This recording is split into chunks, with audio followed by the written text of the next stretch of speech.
Hello, everybody, and thank you for tuning in to Mixed Text and Politics. I want to continue the analysis of the 2022 elections here in Texas. The rural Texas vote is more powerful than you think.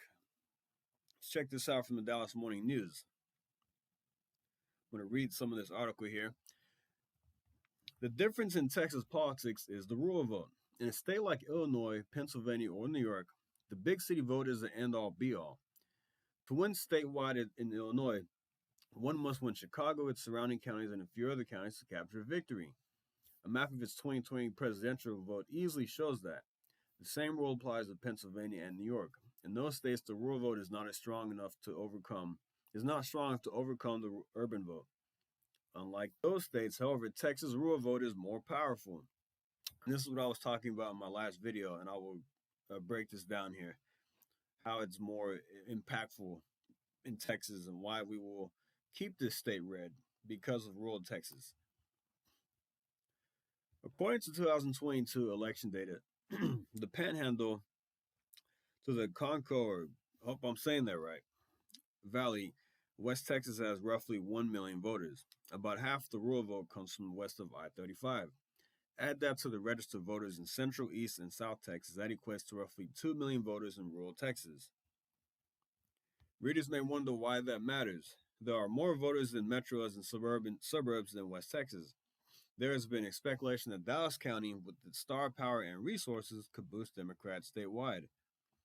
But observers often forget numbers and turnout. In 2020, Trump got more than 40% of the vote in Harris County, 35% of the vote in Dallas County, 40% in Bexar County, and a tick over 30% in El Paso County. Trump got barely a quarter of the vote in Travis County.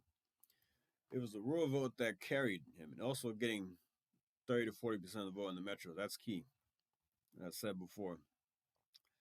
Democrats acknowledged the need for an improved rural outreach at the state convention this past summer. But what has been done since the acknowledgement? Voter outreach usually falls down to ballot candidates. And a lot of rural areas, that is a tremendous challenge for Democrats. In West Texas, there are Republican advertisements in almost every commercial break on radio and television, urging voters to support all Republican candidates. Democrat response? One group purchased a billboard ad. Okay. Democrats, by and large, did not want to advertise west of I-35, and that's to their detriment. All roads come through West Texas when it comes to winning statewide. Republicans get it. Both Greg Abbott and Lieutenant Governor Dan Patrick visit the area knowing they need to win there and win big. One of the ways Democrats are finding to crack into the red wall of Texas, aka West Texas, is by discussing kitchen table issues like public education, healthcare, and property taxes. Well, the thing is, like the article says, Democrats are not spending enough time in West Texas. And I think the problem is that they're focusing so much on these young voters in Dallas and in Austin. And they're just focusing on the major metros, which is why Republicans continue to clobber them here in Texas, among various other reasons. But we'll take a look at some data here from Illinois, for example. In the governor's race there, they stayed blue. So the governor, the incumbent, won 54% of the vote to 43%, which is actually closer than I thought it would be.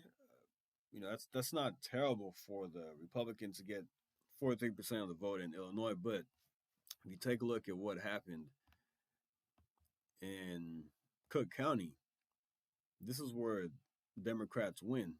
Just like this article talks about, this is why they win in places like Illinois and New York. He got 978,000 votes out of his 2.1 million votes that he won re-election with. I did the math. That's 46% of the vote.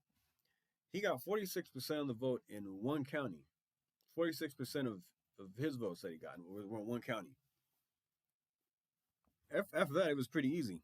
You look at the outside counties surrounding Chicago or Cook County, and he won over 50% all around surrounding Cook County. And then he won over here at Rock Island, Champaign County, I mean, it's actually not that hard to win in Illinois as a Democrat and New York. Chicago is a liberal stronghold. It's extremely powerful. I mean, it pretty much is Illinois. And I've talked to people that have come from there who live in Illinois, and they say, yeah, Chicago is everything. Chicago is the state. It runs, everything runs through Chicago. And there's virtually no way, in my opinion, a Republican can win in Illinois. I mean, I'm not saying it's impossible, but it's going to be extremely tough with the power of Cook County when a Democrat is able to get almost a million votes there at 73% of the vote. It's going to be tough. I mean, I feel like people are brain dead up there. The ones who vote Democrat, I'm sorry, that's maybe kind of harsh, but I guess they love crime, and the lawlessness going on in Chicago. I don't know. It's really hard to explain what goes through these people's heads and why they keep voting for these people. I don't understand. Let's take a look at Texas, though. All right. I talked about this in my last video, but Dallas County, Abbott was able to get 36% of the vote. You look at Harris County, he got 45% of the vote. Then you go to the rural areas here in West Texas, 87%, 89, 87, 88%, 85. And that is key. This is why Republicans keep winning here. You have to get 35 to 40% of the vote in the big counties that are run by Democrats. And it is 89, 85, 90% of the vote in the rural areas. We will continue to win elections here. The thing is, Dallas, even though it is a blue county, it is not as liberal as Los Angeles. It is not as liberal as Chicago. And matter of fact, let's take a look at California.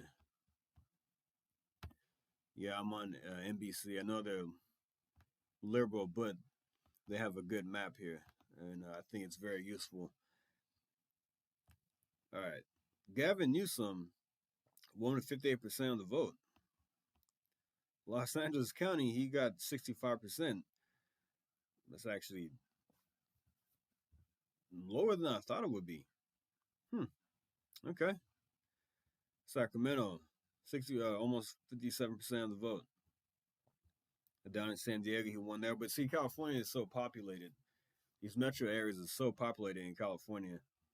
You look over, near San Francisco, he got, where he's from, he got 75% of the vote. So that's why it's going to be tough for anybody to win in California as a Republican because the big cities there are so liberal. That is going to be almost impossible to overcome. But in a place like Texas, as long as we keep targeting these rural areas in South, Central, and West Texas, and we turn out, drive up that vote, we will continue to win here in Texas and keep it red and keep the state free. All right, guys, I'm going to end the video right there. I just wanted to give a breakdown of how important the rural vote is here in Texas. And I will continue forward discussing what happened in the 2022 election in the state, demographics. We're going to get into all that in the coming days. I'm also going to talk about Beto and all the money he spent to lose, which I think is pretty funny. Yeah. All right, guys. Thanks for listening. Like and subscribe, and I'll see you next time. Thank you. Take care.